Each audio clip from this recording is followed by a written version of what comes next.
المغرب المغرب المغرب.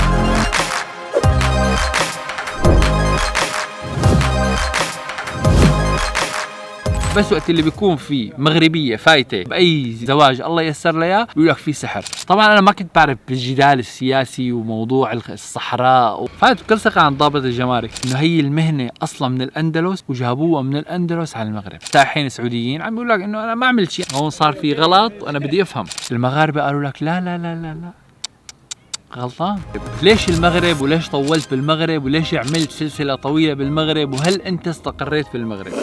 بهذا الفيديو رح أحكي ملخص رحلتي للمغرب، ورح أحكي ملخص سلسلة سويتها من 10 فيديوهات عن المغرب، ورح أحكي عن بعض الإيجابيات اللي شفتها والسلبيات اللي شفتها بكل صدق وبكل أمانة، ورح أحكي عن الموقف شخصي صار معي هنيك فعلا زعجني، بس خلينا نخليه لبعدين.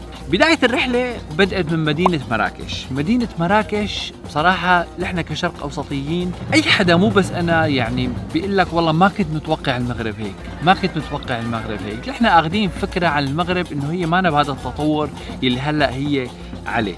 بداية بلشت الرحلة من مدينة مراكش. مدينة مراكش صورت فيها ساحة جامع الفناء، هي من أغرب الساحات اللي أي بني آدم ممكن يشوفها على وجه الأرض. ساحة بالنهار بصير فيها ألعاب خفة وعرض ثعابين وعرض قرود، ويعني ساحة مجنونة بالنهار، والمساء بتصير عبارة عن شارع ستريت فود كبير بيساوي فيه الأكل المغربي التقليدي بالليل. بسم الله. صورنا الساحة، صورنا عندهم مسجد مشهور كثير اسمه مسجد الكتبية، من أعرق مساجد مراكش. مسجد الكتبية من أروع مساجد مدينة مراكش. وصورنا في عندهم قصر اسمه قصر الباهية، كمان فتنا وصورنا فيه وحكينا لكم عنه، فكله هذا بتلاقيه انتم بالفيديوهات، بس احنا عم نمرق عليهم هيك مروق. فوقت اللي صورت بمراكش قعدت أسبوع أول رحلة، رجعت. فوقت اللي أنا رجعت وصورنا كمان بالمناسبة قبل ما أنسى، صورنا شيء عندهم هنيك اسمه زيت الأرغان، هلا بنحكي مع الحرف اليدوية بدنا نجي عليها بعدين. فبعد ما رجعت على بيتي حسيت إنه لا، يعني أنا لازم أرجع أروح على هذا المكان، لأنه هذا المكان حلو وعجبني، وحسيت إنه ممكن يطلع لسه محتوى منه. هي أنا لسه أنا ما طلعت من مراكش، يعني أنا بس بمراكش قعدت أسبوع ورجعت. فوقت اللي بدي أرجع، أنا بالعادة بسافر على البلد ما برجع لمرة تانية، بس المغرب رجعتني، وبصراحة الأسبوع الأول ما تمنيته إنه يخلص. فوقت اللي رجعت هون بقى العالم شو بتقلك والله، طبعا يعني مو بس العالم، يعني العالم يعني رفقات والعالمي اللي بعرفه بيقولوا لك والله انسحر مسحور. وهي النقطة أنا بدي أحكي عليها، إنه أنت ليش بدك ترجع على المغرب؟ ففي سحر، في قصة، في عملة. فعلا أنت بتنسحر بكرم الشعب المغربي، ضيافة الشعب المغربي، بلباقة الشعب المغربي، بثقافة الشعب المغربي. مرحبا بك في بلادك. فعلا انت ببلد بصراحة اشوفه انا لا عم جمل ولا عم طبل ولا عم بحكي، وبصراحة ما حدا عاطيني يعني دولار على اني اطلع احكي هذا الكلام، بس فعلا عم بحكي الكلام يلي شفته. وفي مواقف سلبية وشغلات سلبية رح احكي عنها، يعني ما رح احكي بس عن الايجابي. فهي اي بلد بالعالم فيها الايجابي وفيها السلبي، بس احنا بلشنا بالايجابي. فالفكرة انه العالم اخذ فكرة، ما بعرف ليش، هو موضوع السحر عندهم انه اللي بيروح كتير او هي بيقولوا لك سحروه. يا اخي ليش؟ لا، ما سحروني يا جماعة انا رايح لاني انا حبيت. فهي الصورة النمطية ما بعرف ليش، وبالاخص الموضوع النسائي هنيك بيقول لك والله مغربية وسحرتهم مدري شو. يعني انا اسف يمكن فوت بتفاصيل اكثر، بس فعلا الموضوع يمكن يكون مزعج. ليش وقت اللي مثلا سورية بتتجوز مصري ما بيقولوا لك سحر، تونسية بتتجوز عراقي، جزائرية بتتجوز تونسي، تونسية بتتجوز لبناني، كل هدول الجوازات بتصير ما بصير فيها شيء. بس وقت اللي بيكون في مغربية فايتة بأي جواز زواج الله ييسر لها بيقول لك في سحر. هذا غلط يا جماعة، هذا يمكن عن طريق مسلسلات جايين أو شيء، فهذا يعني موضوع خلينا نحطه على جنب، لأنه هو هذا كلام فاضي. فوقت اللي جيت بدي ارجع اجوا قالوا لي شو سحروك وما سألك. يا اخي ما سحروني، البلد فعلا حلوة وبدي اروح عليها. الرحلة الثانية كانت فظيعة. الرحلة الثانية مع العلم الرحلة الثانية كمان اسبوع، بس انا عملت لها بلان كتير قوي وكتير صعب. نزلت بمراكش، طبعا كنت مصور مراكش كلها، ما صورنا بمراكش. ثاني يوم فورا انطلقت على كازابلانكا بالقطار. كازابلانكا صورنا فيها مسجد الحسن الثاني، ثاني أكبر مسجد بإفريقيا. العماري اللي فيه تحفة، عمار مغربي واو. التفاصيل اللي فيه مرعبة، يعني بيسع لعدد مصلي اتوقع 10,000 او اكثر، لا عفوا 100,000 مصلي مع صحن المسجد بيوصل لل100,000. وصورنا حلقة هنيك بما انه كازابلانكا على المحيط الاطلسي، صورنا حلقة عن الاكل البحري بكازابلانكا. في عندهم سوق هنيك اسمه مارشي سنترال، رحنا وبدي تحية من هذا المنبر للأنسة عائشة نور، هي اللي ساعدتني باعداد الفيديو ونسقناه مع بعض. عائشة نور هي بائعة فواكه البحر بسوق مارشي سنترال، فصورنا عندهم هنيك بكازابلانكا. وبعدين خلصنا من كازابلانكا ورحنا على فاس. فاس بقى تاريخ فاس.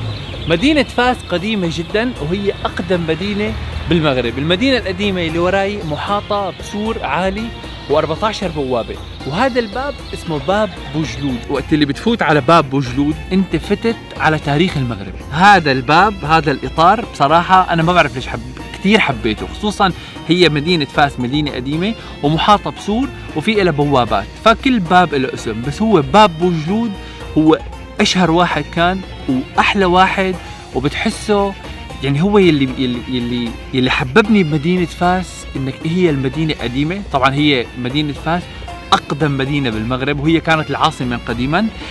الناس اللي فيها هيك بين الحارات تحسهم كبار بالعمر، وشهم روحاني، تحسهم لابسين هذا القفطان تبعهم، فبتحسك انت فتت على تاريخ 1000 سنة وقبل 1000 سنة. فبصراحة تاريخيا اللي بده يشوف تاريخ على فاس فورا. رحنا على فاس، صورت دار الدبغ، أقدم دار دبغ بالعالم، أول وأقدم دار دبغ بالعالم. تخيلوا إنه عمره 12 قرن، 1200 عام بيستخدموا بيصنعوا الجلود، طريقة تقليدية جدا موجودة بمدينة فاس. والغريب إنه هي دار الدبغ عمرها 1000 سنة مثل ما حكينا، 1000 سنة ولحد الآن بيشتغلوا بنفس الطريقة اللي كانوا عم يشتغلوا فيها من قبل 1000 سنة، على الطريقة اليدوية. يعني ما فوتوا ماكينات لساتهم على موضوع بتروح هيك بتلاقي مثل جوهر مي فبيغطوا الجلد وبيطالعوه وبيمسحوه وبيساووه، فطريقة قديمة كتير. بالمناسبة سروج الفرس اللي كانوا يركبوها بأوروبا كانوا يبيعوها من فاس، كانت تطلع من هي المدبغة. فصورنا بهي المدبغة، صورنا بجامعة القرويين اللي هي أقدم جامعة بالعالم. إيه صديقي صدق، أقدم جامعة بالعالم موجودة ببلد عربي اللي هي فاس. جامعة القرويين أسستها فاطمة الفهرية، وطلعت ابن خلدون درس فيها، وفي شخص اللي اخترع لقاح الفايزر هو مغربي وطلع على أمريكا واخترع اللقاح، وصورنا فيها. وصورنا بفاس موضوع الحرف، في حرفة يدوية في فاس هلا بحكي لكم عليها. طبعا المغاربة عرفوها شو هي، بس هي الحرف اليدوية بدنا نخليها على جنب. خلصنا من فاس وطلعنا على تطوان. وصلت هلا على مدينة تطوان، احد اجمل مدن الشمال المغربي، عروسة الشمال. تطوان كثير حلوة، ما صورت فيها، هي كانت محطة لانه كان بدي فوت على مدينة سبتة ومليلة. اللي ما بيعرف، المغاربة طبعا بتعرفوا انتم شو القصة، في عندهم مدينتين بالمغرب موجودين بالمغرب بس هن مستحلين من اسبانيا. قصة كتير طويلة. فتنا على سبتة، فطبعا لحتى تفوت انت على هي المدينة لازم يكون معك فيزة شنغن، ووقت اللي بتفوت انت بتغير كل شيء، نمر السيارات بتصير اسباني، اللغة بتصير اسباني، العملة بتصير يورو، والساعة بتتبدل. فانت هون ما بتعود بتركز، يعني هي بس عبارة عن حدود، قطعت الحدود صرت بأوروبا. فلذلك كتير من المهاجرين بيحاولوا يفوتوا على هي المدن لأنه من حقهم يقدموا لجوء إذا فاتوا على هي المدن. هذا الفيديو سبتة ومليلة هو آخر فيديو قبل هذا الفيديو اللي حينزل، آخر فيديو كمان صورناه. فخلصنا من سبتة ومليلة، رجعت على تطوان، بعدين رحت على طنجة. طنجة ما صورت كتير للأسف، ما عندي وقت لأنه كانت رحلتي أسبوع بس. طنجة عملت لفة لإلي لشخصي، يعني أنا رحت وشفت طنجة بس أنا ما حبيت صورها لأنه كان معي كم ساعة بس لحتى إني ارجع. فالفكرة خلصت من طنجة ما صورناها، ان شاء الله بالمستقبل بس نرجع على المغرب مرة تانية بنصور طنجة. طلعت بعدين من طنجة رجعت على كازابلانكا بالبراق. وصلنا لعند البراق، هذا هو البراق اللي رح نطلع فيه. بالمغرب في قطار يعتبر من الأسرع بالعالم اسمه البراق، عملنا عنه ريفيو مخصوص. بيمشي بسرعة 320 كيلومتر، بيربط مدينة طنجة بمدينة كازابلانكا، وبقلص الوقت فيه. كان من قبل هذا القطار يمكن حوالي 5 ساعات 6 ساعات، صار بساعتين. فطلعنا وعملنا عنه ريفيو. القطار يعني ساعد كتير كتير كتير كتير كتير عالم انه هن يروحوا ويجوا بطريقة كتير سريعة. رجعنا من طنجة على كازابلانكا، صورنا البراق، وبعدين من كازابلانكا على مراكش، وهون خلصت الرحلة. فالرحلة الثانية كانت متنقلة أكتر، بس طبعا كله كان منسق بالورقة والقلم، وكل مدينة أقعد فيها يوم يومين وأطلع، يوم يومين وأطلع، يوم يومين وأطلع. خلصت رحلتي. الفكرة رجعنا لهون ومنتجنا، والسلسلة طولت كتير. من الشغلات يلي صورتها ويلي كانت هي يعني الشغلات يعني يلي نوعا ما خلتني أرغب إني يروح على المغرب وصور، هي الحرف. إن حرف يدوية. أول حرفة الزليج المغربي موجود بكل المغرب بيساووه، بس طلع من فاس. الزليج هو عبارة عن بلاط فسيفسائي بيستخدموه للحيطان وللجدران، وبحطوه مع الأساس أحيانا. وهذا الزليج بيطلع من مدينة فاس، حصرا من مدينة فاس. ما في مكان بالعالم بيقدر يساوي الزليج إلا فاس، بسبب التربة اللي عندهم ونوع الطين اللي عندهم، لأنه هو بيكون عبارة عن طين بيحرقوه وبيحطوه بقوالب وبيلونوه. فسوينا هذا موجود بحلقة فاس، بإمكانكم تروحوا وتشوفوا موضوع الزليج. صورناه، هذه هي هذه اللي مركبة هنا. الشغلة الثانية كمان صورناها موضوع دار الدبغ.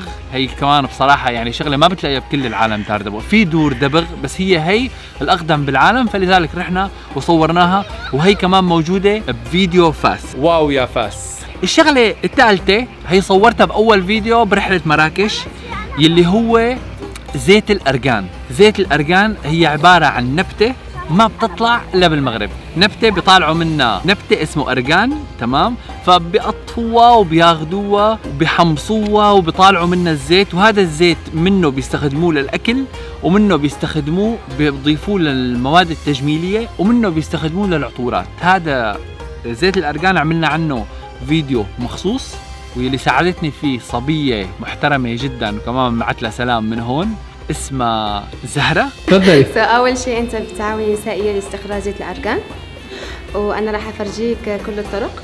تمام.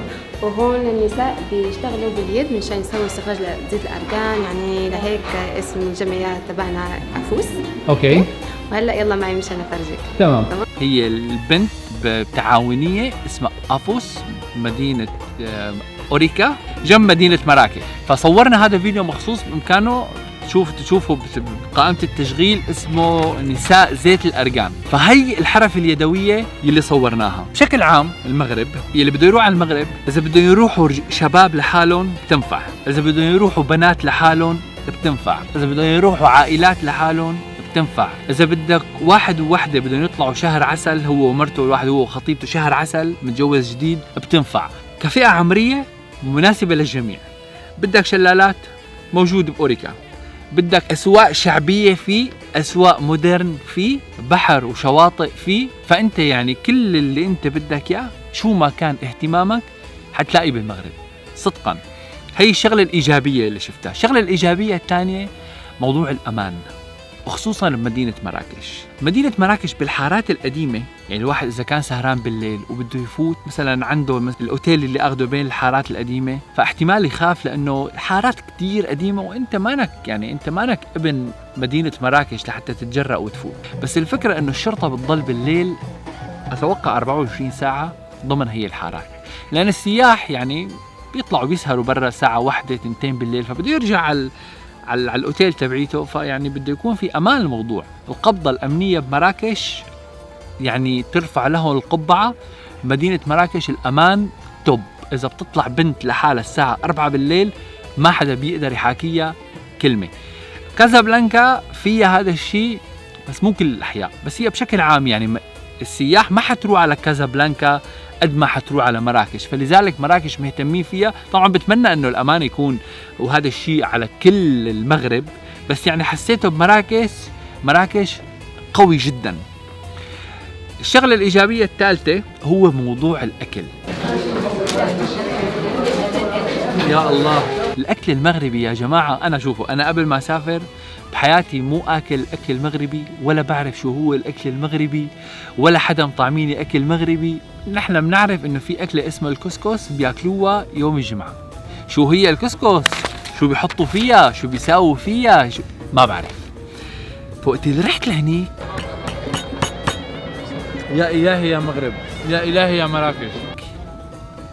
واو واو، اكلنا كسكس، اكلنا لحم بالبرقوق، اكلنا البسطيله، اكلنا الطنجيه، اكلنا كثير. اكلنا الشغلات اللي فعلا حبيتها. اولا هذا التوب 1 اللي هو الخروف الملكي، الخروف المشوي الملكي من عند علم من اعلام مراكش الحاج امين مصطفى. الخروف الملكي هو عباره عن محل، او يمكن يكونوا محلات عشان ما نظلم باقي المحلات بمدينه مراكش، بيساووا الخروف دفن تحت الارض، بس بيساووه بطريقه طبيعيه جدا. على هو ما فهمت انه هن ما بيحطوا له بهارات ابدا، بيساووا له ملح. بالشوي ما بيحطوا شيء، بعد ما يطالعوه من الشوي بيحطوا له بس ملح وكمون وبتاكل، بس من غير اي توابل، من غير اي بهارات، من غير ولا اي شيء. هي الاكله كانت عندي توب 1. صورنا عنها فيديو كامل عند شيف اسمه الشيف الطباخ الملك. هو يعني انه كان اكله كتير طيب، فاستدعاه الملك المغربي وصار يطبخ عنده بالقصر. بالمناسبة هي الاكلة ما بتلاقوها الا بمراكش. رحت على كازابلانكا، اجى على بالي خروف الملكي، ما في. خروف مشوي يعني ما في. فاس، تطوان، طنجة، ما حدا بيساوي هي الاكلة. في عندهم اكلة ثانية بمراكش اسمها الطنجية، عبارة عن هيك مثل فخارة بحطوا فيها اللحمة وبيخلوها على رماد الجمر، هيك على هو ما فهمت، يعني بتضل ساعات طويلة. هي اسمه بيقولوا لها طنجية مراكشية. هي في منها بكل المغرب، بس بيقولوا انه اذا بدك تاكلها صح بدك تاكلها بمراكش. بس الخروف الملكي ما بتلاقوه الا بمراكش حصرا. فهي كانت الإيجابيات بشكل عام. يعني البلد حلو، نظيف، بلد عربي بالنسبة للعالم اللي بدها تروح سياحة ومحجبة، يعني الحجاب ما غريب عنهم. فيعني مو مثل وقت اللي حدا بيطلع سياحة على قلب أوروبا أو شيء. فيعني جماعة من عنا، يعني عربي الجماعة وأهلا وسهلا بالكل، وشعب مضياف. هنيك حتسمع كلمة مرحبا فيك في بلادك، مرحبا بك في بلادك، مرحبا مرحبا مرحبا. يعني بتضل عم تسمع مرحبا مرحبا مرحبا لحتى انت عن جد تقول ما شاء الله على هذا الشعب. هي بالنسبة للإيجابيات. بالنسبة للسلبيات اللي أنا شفتها، أول شغلة ما في تحديد سعر. يعني مثلا أنت كنت بتكون ماشي بالسوق مثلا، عجبك قفطان مثلا، تمام، بيجي بيقول لك والله 500 درهم، هو بيكون حقه 100 درهم أو 150 درهم. وهذا الحكي يمكن مو بس أنا عم أعاني منه، حتى المغاربة عم يعانوا منه. وهلا نحن بنعرف إنه هو لا شك المدينة السياحية بتكون أغلى من المدينة العادية. يعني طبيعي مثلا وقت اللي أنت مثلا بتكون بمدينة سياحية مثلا مثل مراكش، أسعارها مو مثل أسعار كازابلانكا. يعني آخر فيديو نزلناه تحدي $10 بمراكش، العالم تقول لي نصبوا عليك وسرقوك ومدري شو. لا يا أخي، تبع الأكل حاطط لوحات إنه هي سعرها هيك. فنحن بنعرف كسياح او كعالم غريبه انه هذا هو رح ياخذ زياده شوي لانه المنطقه سياحيه، وما في مشكله بهذا الشيء. بس انت لا تستغلني، عرفت؟ يعني انت وقت اللي انا بدي اشتري قفطان، بدي اشتري شغله، بيجي بيقول لك 500 درهم. انت اذا ممكن يعني تنازلوا بالسعر، ممكن تاخذها ب 200 درهم او 150 درهم ويمكن حتى 100 درهم. فهذا الموضوع، شوف السايح، انا بالنسبه لي كسايح وغيري ما بيحب ينضحك عليه. يعني خلاص انت خود حقك، واكيد انت بدك تربح، انت اكيد مالك فاتح على سواد عيوننا. يعني انت بدك تربح، بدك تحصل فلوس، حصل فلوس، بس لا تستغل العالم. طبعا ما عم نحكي عن الكل، بس نسبة كبيرة كان موضوع ضبط الاسعار عندهم يعني مو كتير. هي بالنسبة سلبية واحدة. الشغلة السلبية الثانية، بساحة جامع الفناء بيكون عالم حاطة مثل قرد هون وسحابين، فطبيعي الواحد يجي يصور. تمام، هلا انا كنت بعرف هذا الموضوع ومجهز حالي لهذا الموضوع، بس يعني كشخص مانو رايح يصور، يعني كشخص مانو رايح يعمل محتوى، كشخص عادي انا نازل سياحه، فانا طبيعي اصور بموبايلي. فانت مجرد ما فتحت موبايلك صورت، بيجي بيقول لك تعال اعطيني. شو بدي اعطيك؟ مصاري. ليش؟ لانك صورت. ما انت يعني عم تعمل شو، يعني طبيعي. لا، فهي قصه مغالطه المفروض يكون في لها توضيح، يعني مثلا يكتب التصوير بفلوس مثلا، فانت لا تخليني صور. انا بالنسبه لي ما عندي مشكله، وهو على فكره هن الناس حبابين وبسيطين، ومثل احنا مثل ما بنقول درويش، وهو يعني انت اذا اعطيته رح تعطيه 5 ولا 10 درهم، هي ما هي المشكله. بس انا قابلت ناس هنيك ما بدها تدفع، ما بدها تدفع لانه انت ما قلت لي. يعني هو حس كانوا سائحين سعوديين عم يقول لك انه انا ما عملت شيء، انا صورت بالموبايل وانت مو كاتب لي. بالنهايه دخلنا بيناتهم وصالحناهم وما صار شيء وخلاص مشي الموضوع. هو موضوع يعني ما له قيمه، بس السايح بيستغرب لانه يعني انه السايح طبيعي صور بموبايلي، فانا انت عم تصور بموبايلك بيجي بيقول لك تعال اعطيني فلوس. ليش؟ لانك والله انت صورت. شو صورت الثعبان، ما انت مشان تصورك. فهن رزقتهم، انا ما بلومهم، هن رزقتهم انك انت تجي تصورهم وتعطيهم مصاري. هي رزقتهم وهذا هو شغلهم، والله ييسر لهم. هي بالنسبه للشغلات السلبيه يلي حسيتها. بس انا بالنسبه لي صار معي موقف يعني بصراحه كثير انزعجت منه كثير. بالرحله الاولى اول ما نزلت على مدينه مراكش، فانا بعرف انه الدرون بالبلاد العربيه عامله رعب للعالم، ما بعرف ليش، مع انه هي بالنهايه بتطلع بتصور وبترجع، والشغلات اللي حتصور لك اياها موجوده على الجوجل مابس، بامكانه اي حدا بيقدر يفتح ويجيبها. يعني هذا زمن التجسس صار قديم، انتهى. والله درون وبده يطلع ويتجسس، انتهى هذا الزمن. فلذلك انا بعرف انه بالدرون يعني بالمغرب ممكن ما يخلوك، ممكن يعني يمكن ما بدنا يصير مشاكل، ونحن ما بدنا نفوت نخالف القانون. فاول مره نزلت على مراكش ما اخذت الدرون، يعني خليتها بالبيت، نحيتها بالبيت وخلاص، اخذت الكاميرا والعدسات وطلعت. فوقت اللي نزلت بمدينه مراكش هي كانت اول مره نزلت، ختمنا الجواز، وبالمناسبه الموظفين يعني رائعين لطيفين جدا. فوقت اللي بدك تاخذ الشنتاي كانوا حاطين مثل لوحه، كانوا مكتوب عليها انه انت اذا معك درون انت صرح عنا بالجمارك. انا ما معي درون كنت، بس انا بدي افهم انا اذا معي درون شو حيصير، هل رح اروح على الحبس، هل رح تفوت، هل رح تتصادر. واللي بيشتغل بالمحتوى بيعرف انه الدرون كتير غالي، يعني بوصل سعرها ل 3000 دولار، فانا ما خرج اني اخسرها مشان اخذ فيها كم لقطه، فلهيك ما نزلتها. فقلت بسأل، فتت لعندي جمارك، السلام عليكم. وعليكم السلام. قلت له ممكن تشرح لي عن هي اللوحه لو سمحت؟ قال اي لوحه؟ قلت له هي تبعيت الدرون. قال ايه عادي هي بتفوت، يعني انت معك درون؟ قلت له لا ما معي، بس انا بدي افهم. قال ما في شيء، لو معك درون بتفوت بتصرح عنه وبتضل فايت. يا سلام. قلت له هيك الموضوع بهالبساطه؟ قال ايه يعني شو حيصير، يعني انت معك درون تجي بتصرح عنه وبتفوت. انا قلت واو، ليش ما جبت الدرون تبعيتي؟ يعني ليش انه انا ما جبت الدرون؟ بس ما كنت بعرف. ليس فتنا وصورنا وخلصنا ورجعت على السويد. فبدي ارجع بالسفره الثانيه، قلت بدي اجيب الدرون. ما هو قال لي انه ما في شيء، يعني انت تعال وصور، يعني ما قال لي تعال وصور، قال لي انه تعال تعمل عنا، يعني بتصرح عنا وبتفوت. يا سلام. اخذت الدرون بحسن النيه بالسفره الثانيه، ورحنا على، طبعا الطيران كله عم يكون على مراكش. رحنا على مراكش وهبطت الطياره والموظفين مثل العاده لبقين، ويا سلام. وانا فايت، يعني انا معي درون وانا عرفان انه انا فيك تصرح وتفوت. فايت بكل ثقه عند ضابط الجمارك، السلام عليكم. وعليكم السلام. قلت له انا معي درون وبدي اصرح عنه. قال اهلا وسهلا، تفضل. كتب هيك ضبط كتب. قام قال لي ايه بشو بدك تخليها؟ قلت له ما فهمت. قال يعني انت معك شنطه مشان تخليها؟ قلت له لا انا ما بدي اخليها، انا ليش حتى اخليها، انا بدي اخذها معي. قال لا ممنوع. قلت له ليش ممنوع؟ قال ممنوع تفوت الدرون على المغرب. قلت له دقيقه لك شوي، هون صار في غلط وانا بدي افهم. قلت له انا من شهرين جيت وقفني شاب برا، انا وقفته جمارك من عندكم وسالته وقال لي انت بتفوت بتاخذ تصريح وبتطلع. قال مين هذه اللي قال لك؟ قلت له واحد من عندكم. قلت له انا بعرف كان انه يمكن كان عليها مشاكل او ممنوعه، بس هو قال لي جيبها. قال مين هو؟ قلت له واحد كان واقف على الباب برا وسالته عن موضوع الدرون وقال لي ما في شيء، بتفوت بتصرح عنا وبتطلع. قال ايه صح بتصرح عنا بس بتطلع بدونها. قلت له طب انا ليش جبتها؟ قال والله هيك يا ابن الحلال، انا صانع محتوى وانا صانع. قال انت شو بتصنع محتوى؟ فورجيته الفيديوهات اللي كنت عملتهم بالسفره الاولى.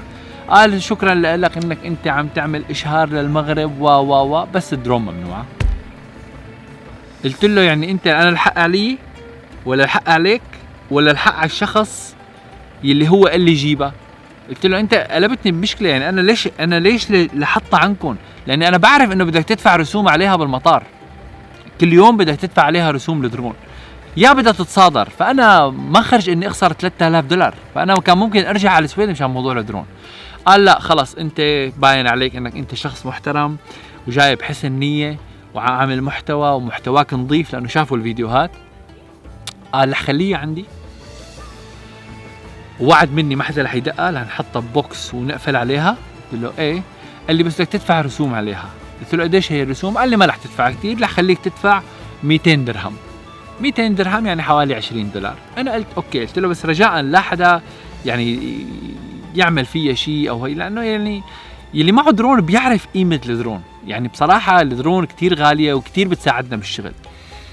فهذا هو الموقف صراحة يلي فعلا زعجني، وحسيت انه يعني يا هو الموظف هذاك ما نو عرفان شو عم يصير، يا هو عم يتسلى، يا هو سوء تفاهم وصار، وهذا سوء التفاهم بصير بأي بلد، أنا متفهم هذا الشيء يعني. فلذلك هذا هو بس الموقف اللي زعجني. غير هيك بصراحة كانت الرحلة من أنجح الرحلات اللي بساويها بالمرتين. أول مرة صورنا 4 فيديوهات، المرة الثانية عملنا 5 فيديوهات، فاللي هون بتكون فعلا خلصت سلسلة المغرب. وأنا الشعب المغربي حبيته وحبيت ثقافتهم وحبيت عاداتهم، وبصراحة شعب مثقف. وفي شغلة كمان هلأ بدي أحكي عنها كمان، رسالة لصناع المحتوى أو اللي راح تصور. الشعب المغربي شعب مثقف وما فيك إنك تغلط معه. كيف يعني؟ يعني مثلا أنا كصانع محتوى أو صناع المحتوى يلي أكبر مني ويلي أصغر مني، كلناياتنا بنغلط بمعلومات، حتى القنوات الإخبارية بتغلط بمعلومات. فالفكرة أنا وقت اللي كنت أغلط بالمعلومة، آسف على الطقة، وقت اللي كنت أغلط بالمعلومة كان الشعب المغربي تعال هاي غلطت بخريطة المغرب فيديو البراق. طبعا أنا ما كنت بعرف بالجدال السياسي وموضوع الصحراء يعني بعرف عنه إنه في نزاع، منطقة نزاع، بس ما كنت بتخيل إنه الموضوع له أهمية جدا بالغة، أهمية كبيرة كبيرة كبيرة كبيرة كبيرة عند المغاربة. وقتها في فيديو البراق عملنا خريطتين، خريطة رايح من قسم من الصحراء المغربية، وخريطة مو رايح قسم. يعني هن الخريطة الغلط كانت بالدقيقة الأولى والخريطة الصح بالدقيقة الرابعة فيديو البراق. فالعالم شافت للفيديو الأولى للدقيقة الغلط واجت المسبات، انت وانت ما بتفهم وانت مدري شو. انا بصراحة يعني انزعجت، يعني قدمنا اعتذار بفيديو كازابلانكا، بس انزعجت يعني انه ليش صار هيك، وبنفس الوقت فرحت على شعب فعلا غيور على ارضه. كمان شغلة تانية غلطت فيها بمسجد الحسن الثاني، كنت عم صور، فكنت عم اقول انه الفن المعماري الاندلسي المغربي. فلا انت بدك تقول شوف الشعب المغربي لوين ملاحقك على الكلمة، بس برافو برافو، انا بحييكم. قلت انا وقتها ماسك هيك الكاميرا وعم صور مسجد الحسن الثاني، بس تفوت لهون بتلاقي الفن المعماري الاندلسي المغربي. لا، قالوا لي مين قال لك انه الاندلسي؟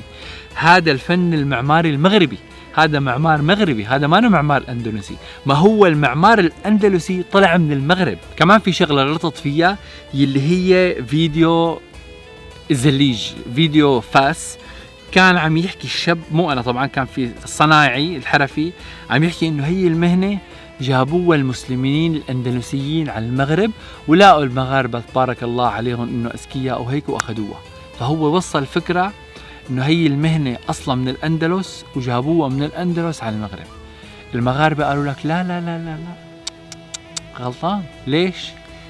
لان المعمار هاد بالبداية مغربي طلع على الاندلس، ولحد الان بس قصر الحمراء ولا بمسجد غرناطة هذا كله معمول من الزليج. بس يصير في اي بدهم يعملوا فيه اي ترميم، فمين بيستعينوا بالصنايعيين المغربيين، لانه هن ما عندهم هذا العلم. وتأكيدا لكلام للعالم انه جامعة القرويين معمولة من الزليج، وجامعة القرويين قديمة جدا، فهذا يعني انه الزليج طالع من المغرب ما طالع من الأندلس. نهاية الحديث فعلا يعني أنا يمكن لو ما سويت 10 فيديوهات كان ممكن إني أروح، بس هلأ خلينا نعمل ستوب شوي، خلينا نروح نشوف غير بلاد.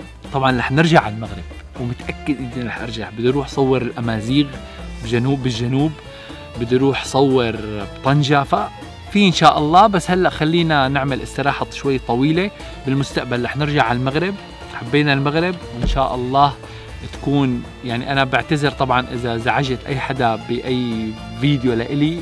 الفيديوهات كانت طويلة، معدل فيديوهات يعني أكثر من ساعة ونص إذا بنجمعهم كلياتهم مع بعض، فطبيعي إنه يصير فيهم أخطاء، فأنا بعتذر عن هي الأخطاء كلياتها. بس فعلا شعب بينحب وشعب على عين وعلى الراس. ولهون خلصت رسميا سلسلة المغرب. خلينا نطلع، بدنا نروح على إيطاليا وبدنا نروح على البرتغال، فخلينا نروح بلاد تانية وإن شاء الله بنشوفكم على خير. طبعا هذا الفيديو مثل ما قلت لكم لا منسق له، ويعني كلام هيك جيت اخذت الكاميرا قعدت ورا بيتي وقعدنا نحكي. بنشوفكم في فيديوهات تانية، ديروا بالكم على حالكم، سلام.